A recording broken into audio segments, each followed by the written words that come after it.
Olá, meu nome é Sérgio, sou professor do Departamento de Economia da Universidade Federal de Juiz de Fora, campus Governador Valadares. Esta é mais uma aula da disciplina Microeconomia 1, ECO 015GV. Ao final dessa aula, você será capaz de entender quais custos são considerados nas análises econômicas de curto prazo. A primeira questão que deve ser respondida é quais custos considerar quando se realiza uma análise econômica. Para respondermos a essa questão, devemos diferenciar o custo econômico do custo contábil. Devido às diferenças entre objetivos, enquanto os contadores tendem a realizar análises retrospectivas das finanças e operações das firmas, os economistas utilizam em suas análises uma visão prospectiva ou futura, haja vista que tem a preocupação de alocar recursos escassos. Dessa forma, enquanto os custos contábeis são compostos pelas despesas atuais e a depreciação contábil, os custos econômicos são os custos de utilização dos recursos na produção.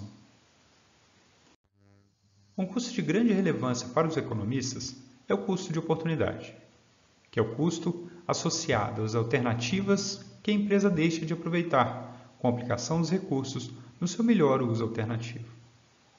Como exemplo, temos que o custo de oportunidade de assistir essa aula é o quanto você está deixando de ganhar alocando este tempo em outra alternativa. Os economistas também utilizam depreciação diferente da aplicada pela contabilidade. Enquanto a depreciação contábil segue a legislação específica e geralmente é linear, a depreciação econômica utiliza regras de desgastes físicos e valor residual de mercado a cada ano.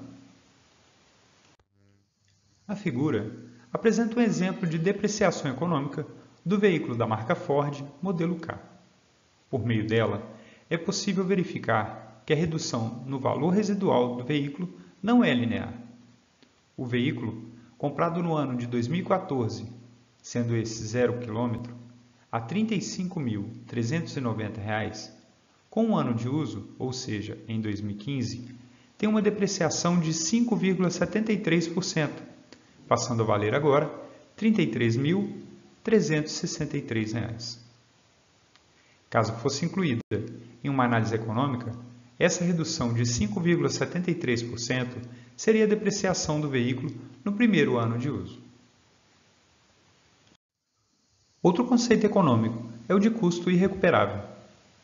Este é um investimento que foi realizado e não pode ser recuperado. Assim, seu custo de oportunidade é zero. Usualmente, os custos irrecuperáveis são visíveis, mas não incluídos em decisões econômicas futuras. O custo econômico total da produção, que chamaremos apenas de custo total, pode ser dividido em dois tipos de custos, fixos e variáveis. Os custos fixos não variam de acordo com o nível de produção e podem ser reduzidos apenas com a saída da empresa dos negócios, ou seja, seu fechamento. Já os custos variáveis são aqueles que sofrem alteração de acordo com o nível de produção. Considerando uma padaria, um exemplo de custo fixo seria o valor do aluguel, que independe da quantidade de pães produzidos. Já um custo variável seria a farinha de trigo, a qual é utilizada em maior quantidade na medida em que a produção aumenta.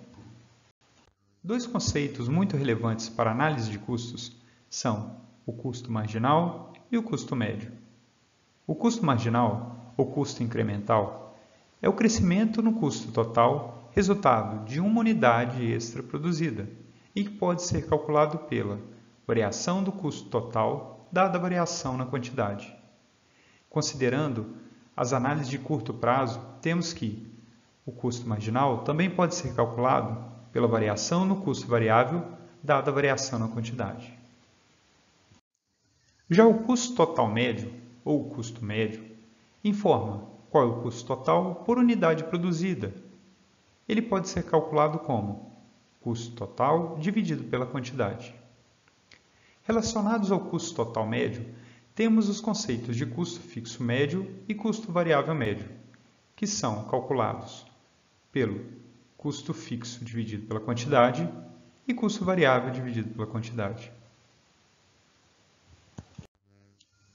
Para melhor fixação do conteúdo, A presente atividade traz uma tabela de custos, na qual as colunas representam, respectivamente, a quantidade produzida, custo fixo, custo variável, custo total, custo marginal, custo fixo médio, custo variável médio e custo médio. É válido ressaltar que o custo fixo mais o custo variável somados resultam no custo total. Já o custo marginal, ele é a variação do custo total dada a variação na quantidade produzida. Já o custo médio fixo é igual ao custo fixo dividido pela quantidade produzida. De forma similar, o custo variável médio é igual ao custo variável dividido pela quantidade produzida. A soma dos dois resulta no custo médio, ou o custo médio pode ser também obtido pela divisão do custo total e a quantidade produzida. Neste momento, peço que pause o vídeo e tente preencher o restante da tabela. Agora, confira suas respostas, buscando explicar cada um dos resultados obtidos. Utilizando a mesma sequência que as análises da produção, iniciaremos os estudos pelo curto prazo, situação na qual ao menos um insumo é fixo. Para a análise de curto prazo, consideraremos que a mão de obra seja um insumo variável. No entanto, o salário pago por hora trabalhada é fixo igual a W. Partindo da fórmula de custo marginal, que é a variação do custo total dada a variação na quantidade produzida, podemos verificar que no curto prazo, este pode ser mensurado apenas por meio da variação do custo variável, dada a variação na quantidade produzida. Por sua vez, a variação do custo variável pode ser escrita como o salário W multiplicado pela variação na quantidade de mão de obra empregada, ou horas de trabalho. Relembrando, durante nossos estudos sobre a produção, o produto marginal do trabalho era dado pela variação da quantidade produzida, dada a variação na quantidade de trabalho.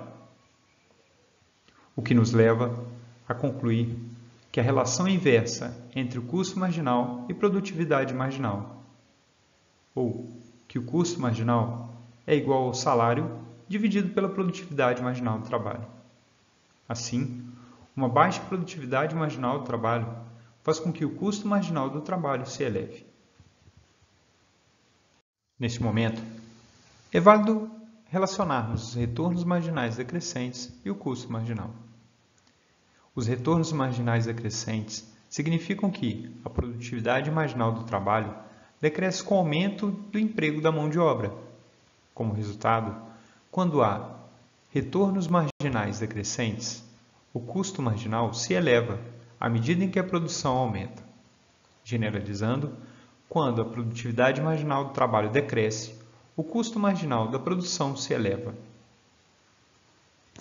Para a fixação dos conceitos, utilizando os resultados obtidos na atividade 1, tente plotar dois gráficos relacionados de maneira horizontal, como apresentados aqui, em que o eixo X represente as quantidades produzidas. No primeiro gráfico, plote as seguintes informações: custo fixo, custo variável e custo total. Já no segundo, custo médio total, custo variável médio, custo fixo médio e custo marginal. Aconselho que neste momento você pause o vídeo e tente plotar tais gráficos. A resposta da atividade 2 deve ter formato aproximado ao gráfico disponível no livro do Pindyck e Rubenfeld, ainda que considerando apenas quantidades inteiras. Sobre o gráfico plotado, algumas observações são relevantes. A primeira é que a curva de custo total é o resultado da adição da curva de custo fixo e a de custo variável. A segunda observação é que a curva de custo marginal intercepta a curva de custo médio em seu ponto de mínimo. Apresentados os conceitos básicos sobre custos e suas relações no curto prazo, na próxima aula serão introduzidas as análises considerando o horizonte de longo prazo. É válido ressaltar que este material tem como objetivo de auxiliar no entendimento do conteúdo da bibliografia básica, não tendo como objetivo substituí-la nem simplificá-la. Bons estudos e até a próxima!